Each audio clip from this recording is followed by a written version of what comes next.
All right. Hello, everyone. Welcome back. Happy weekend. Hope you had a good weekend. I'm recording this on Sunday. I don't know if you're watching this on Sunday or Monday, but let's do this, okay? So today we're doing checkpoint 6. Checkpoint 6. You have a packet in your packet, a packet in the packet of checkpoint of chapter 6 stuff, which says checkpoint 6, and I'll show you in just a minute. Otherwise, you can always print it out.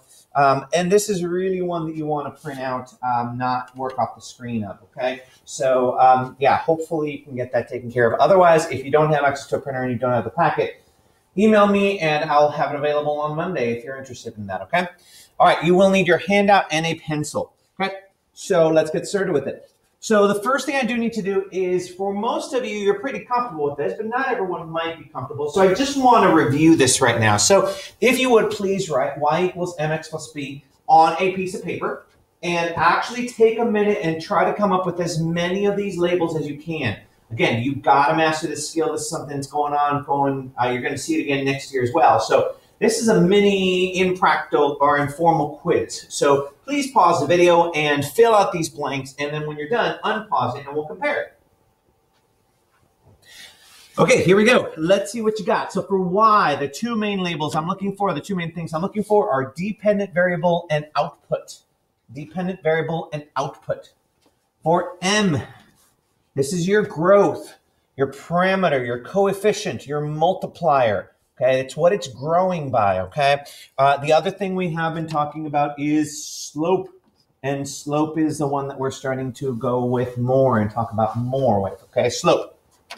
For the x, you hopefully had independent variable and input, and for the b, you should have, it's a parameter, which remember a parameter means it doesn't change. Once you pick it for an equation, you do not change the value of that parameter at all. So once you find the starting value, it always stays the starting value in that case. It's also your starting value, or the number of tiles in figure 0. The biggest one I want is, of course, the y-intercept, or what y is when x equals 0. Now, if you are new to my class, which I've got a couple of you who are new, or if this stuff is fairly, yeah, man, I don't remember how to do it, you want to write these down. In fact, please write down any of these that you didn't have with the red pen on your paper, just so you're aware of them, okay? So you're going to pause the video, write down any you don't remember, and again, I'm looking for this when you submit a picture of this. I'll be looking for you to have this. I guess, my bad, you're like, where am I supposed to write this? You could have written this on the back of your quiz or on a separate piece of paper. I don't mind, but I want to see it, okay? All right, so hopefully you've got it. If not, pause the video, and then I'm going to move on here. Okay, so I just want to take a minute to review this really quickly, okay? So y equals, how we do these graphings, okay? So y equals 3x minus 1. First, I want to look at this value here. This is your y-intercept. So if the y-intercept is -1, what I do is I go to my graph, and again, I'm going to assume every square here is worth 1. So this would be 10, this would be 10, -10, and -10. You don't have to have this written down. Right now, you're just paying attention, okay? This is x, and this is y.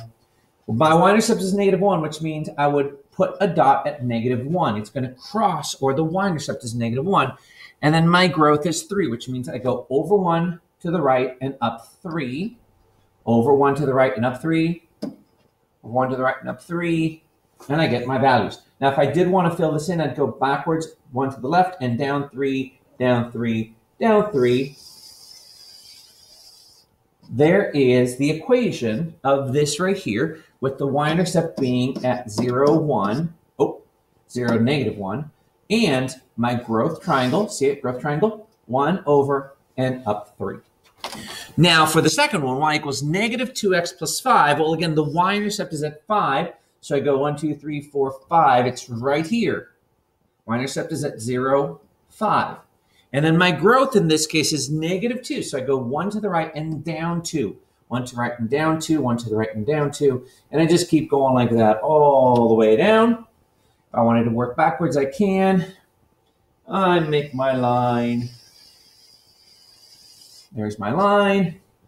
Y-intercept is again at 0, 5. And my growth triangle, I don't have much room. I'm going to put it up here. 0 and -2. Okay, so that's just a quick review of graphing when I've got an equation. I'm going to do one more. How about this one? If I've got a table, I've got to find an equation of the table, all right? So as you might remember, again, from your list, y-intercept is what y is when x equals 0. So here's my y-intercept. So now my equation can be y equals something x plus 16, because that's my y-intercept. That something x is how it's growing. Every time x is going up by 1, y is going up by 3. So my equation, y equals 3x plus 16. So if you would please go ahead and try the second one on your own. Please go ahead and you don't have to write it down. You know, I'm not telling you to write it down, but can you tell me the equation just by looking at it, okay? All right, well, let's see if we got it. My y-intercept again is 5, so it's going to be a plus 5. And my slope, let's see, or my growth. Every time x goes up by 1, y is going down by 5. So the equation y equals negative 5x plus 5. Cool. All right. Well, that's just a quick review. Okay. Let me show you what you're going to be doing now.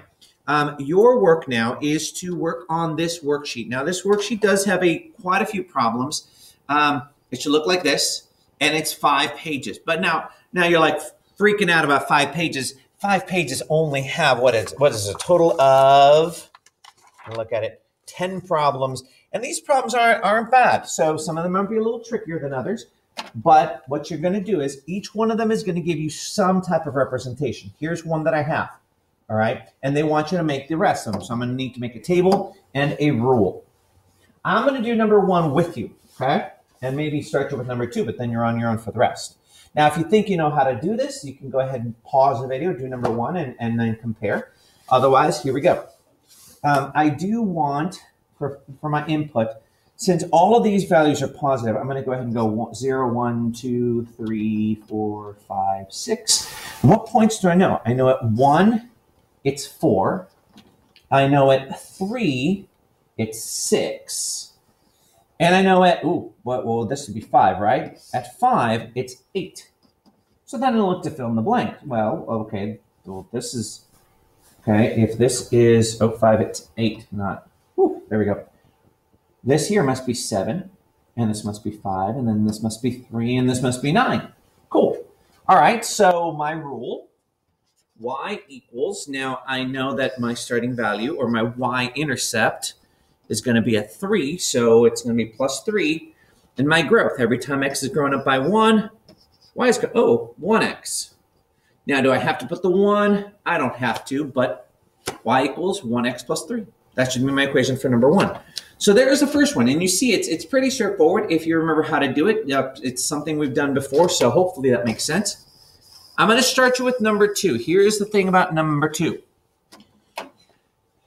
You're like, but it's not finished. Nothing here is finished. Yes, it is. You can go ahead and have all the information you need just from this table right here. It's missing some values, but you can fill them out. If I've got a 0 and this is 3, this must be 1 and 2. And then hopefully you can figure out what that value would be. All of these situations are linear, so they are all grown by a constant amount. Once you do that, when you see the graph paper, you are going to make a graph. Okay, so I do want you to make a graph.